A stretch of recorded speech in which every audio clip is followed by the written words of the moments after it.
Okay, vital statistics. Where did Ruth and Naomi live? They lived in Moab and they lived in Bethlehem. Now, what's Moab?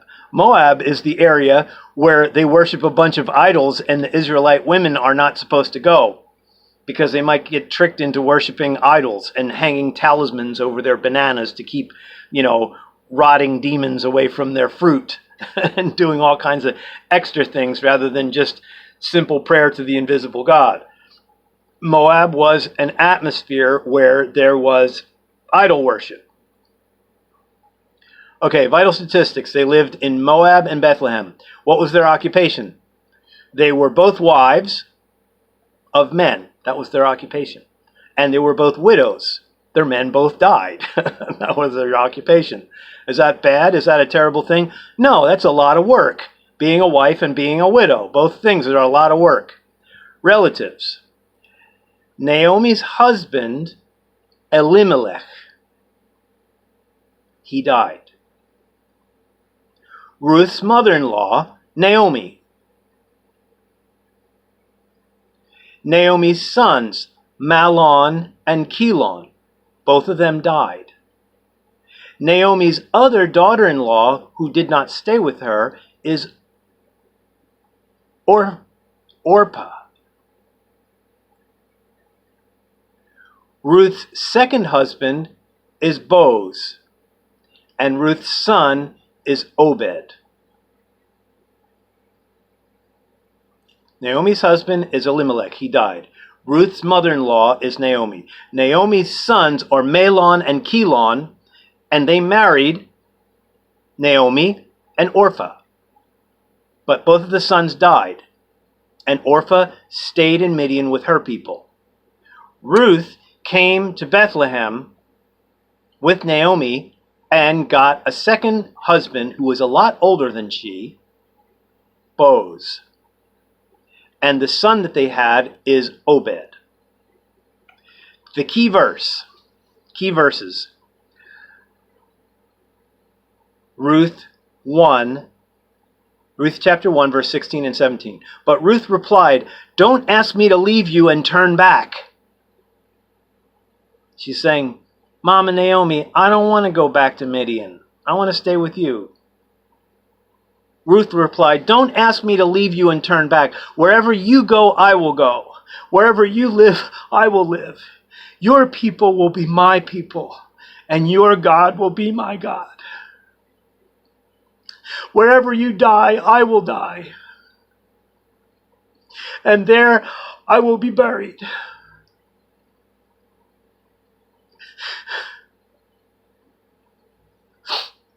Thank you, God.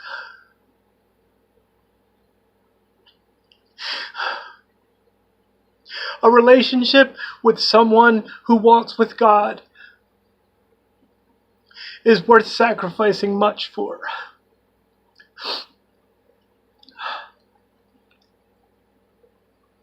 And then she says, "May Elohim punish me severely if I allow anything but death to separate us." May Elohim punish me severely if I allow anything but death to separate us. Okay, so she is making a vow towards her mother-in-law.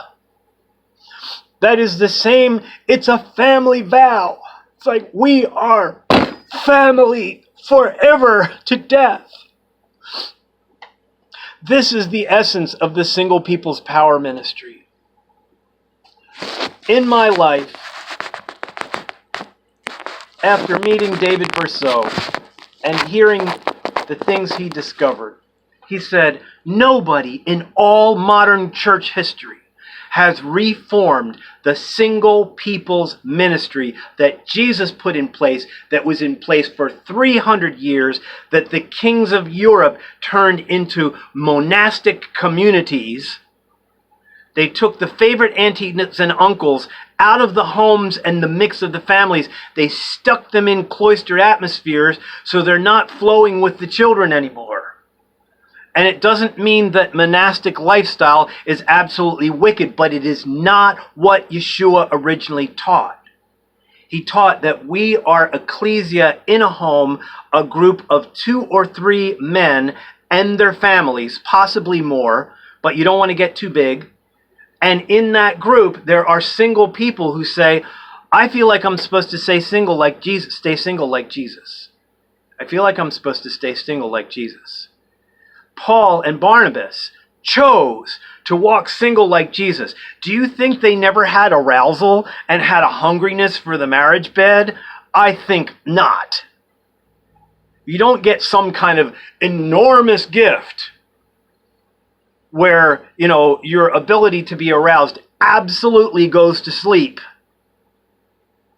But what you do get is what none of us have ever had in Christianity, which is we're not church unless we're getting together at least 2, preferably 3 times a week, if not every night, and having an honesty time with communion high in the Holy Spirit. So we're checking in on, okay, is God asking you to do anything that you're chickening out on? Are you being lazy about a spiritual calling? Is there a thing in your conscience that's troubling you that you should take care of?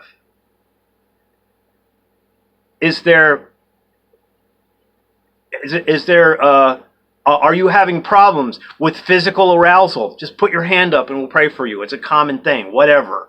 Men and women. Are you having problems with arousal? Are you having problems with feelings and fantasies? Just let us know. We are responsible to care for one another's lives. If you feel like you should have a marriage bed, if you feel like you should be married and there's an emergency, let us know. And we'll talk to the Holy Spirit and He will give us guidance. He will actually lead us somewhere and lead us to your spouse. Or give us, options and opportunities. Or if you're even connecting with someone and you want to bring them to our ecclesia, to our communion group, so that we can talk about what the lifestyle is and how we open our hearts to one another, they're going to be refreshed and, you may have a marriage. We have a responsibility to know how the food has been handled, how the animals have been handled that we eat, and we have a responsibility to check in and make sure that people, even younger people, are talking about whether they need a marriage bed. This is not an evil or weird or strange thing. I grew up with money and career being way more important than desire, relationship, marriage, and family. It's tragedy, just tragic stuff. Okay. May the Lord punish me severely if I allow anything but death to separate us. This is my attitude towards the Single People Power Ministry. If you feel like you're a single person and you're probably going to stay one for quite a long time, or if you're even interested in remaining one for quite a long time until you feel like you're in peace and power and able to handle a marriage relationship and have stature or whatever the Holy Spirit's revealing to you, if you're a single person and you feel like you need to connect and build, talk to me. I'm serious.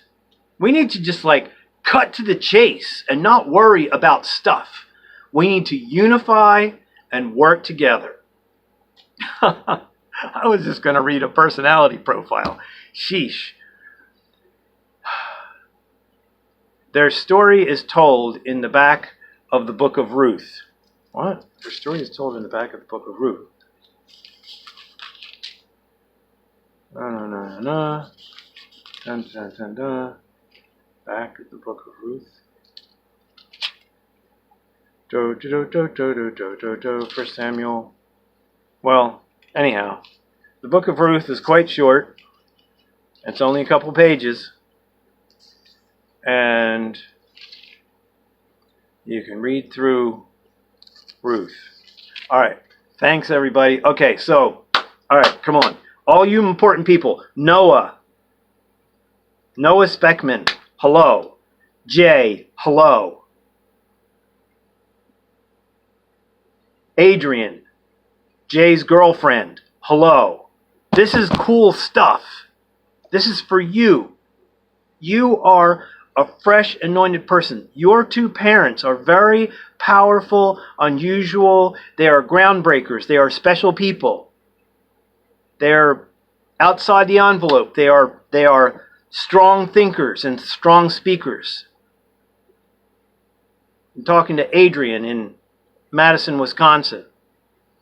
And also, Adrian D.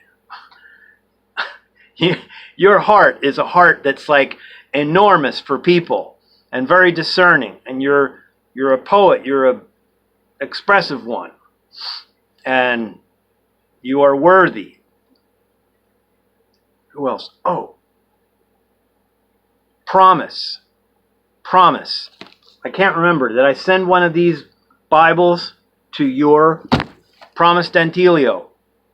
You cannot rely on your mom to keep you hot in the God stuff, because she was trained in a completely different setting than you. You were a child that was thrown into Holy Spirit powers, and you actually have to pick up the ball and run with it for your mom and for your brother in some ways. So if you look up the personality profiles in the Life Application Study Bible, and you ask your mom to read them, just pick out one and have your mom read one to you guys. Like if you do this kind of storytelling in your family, like the way that your lives will be touched and the way that your relationships will be stronger is immeasurable. These stories have been being used for thousands and thousands of years in a positive way. Shakespeare drew from the Bible with the Apocrypha and all of the essence stories. Many, many fine writers, the finest people in literature across ages and ages, first were raised in the stories of these scriptures. Many of the most important writers in all of history were first steeped in these writings. So having fun and just peeking in on these personalities is a really fun, cool way of just building your own character and not being stupid and putting your mind in a place that is fine and fresh and excellent. And Lily, Sophia, this is the stuff. You also have to make a decision to step in a leadership position, even to your own parents. Because when you were a little child, you were given a glimpse of a family that was filled with the love and peace of Ruach HaKodesh, Holy Spirit, Quaker Peace Path. Your mommy and daddy was not raised with that. You have to pick up the power and walk forward with it. You do, Lily. Get one of these personality profiles. Have fun. Read them out loud. Yahoo! Yippee! Come on around.